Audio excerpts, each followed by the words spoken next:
கள்ளழகர் அபரஞ்சி தங்கத்தினால் உருவானவர். எத்தனை முறை பார்த்து வணங்கினாலும் மறுபடியும் பார்த்து வணங்க வைக்கும் அபூர்வமான பெருமாள் அவர். இத்தனை சிறப்புடைய பெருமாளை மலையாள தேசத்தை சேர்ந்த ஒரு அரசன் அழகர் கோவிலுக்கு வந்து சுவாமி தரிசனம் செய்தார். பின்னர் அவரது அழகில் மயங்கி எப்படியாவது அழகரை தனது நாட்டிற்கு கொண்டு போய் வழிபட எண்ணினார். அதற்காக மந்திரத்தாலும் தந்திரத்தாலும் சிறந்து விளங்கிய 18 பேர்களை அனுப்பி கள்ளழகர் விக்கிரகத்தை எடுத்து வர கட்டளையிட்டார். வந்தவர்கள் எவ்வளவோ முயன்றும் சிலையை எடுத்துச் செல்ல முடியவில்லை.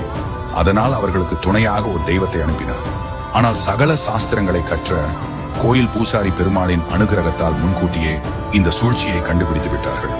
உடனடியாக வந்திருந்த 18 மாயாவி களையும் பிடித்து கோவில் வாசலிலே உயிரோடு பூமிக்கடியில் வைத்து மூடிவிட்டனர். இவர்களுக்கு துணையாக வந்த தெய்வமும் தானும் கோபுர வாசலிலேயே இருக்க வேண்டி கேட்டுக்கொண்டது. அதன்படி அழகரின் அர்த்த சாம நிர்மாலிய நைவேத்தியங்கள் அந்த தெய்வத்துக்கும் இன்று வரை வழங்கப்பட்டு வருகிறது. இதுவே அழகரின் காவல் தெய்வம் 18ஆம் படி கருப்பணசுவாமி. Download ShareChat.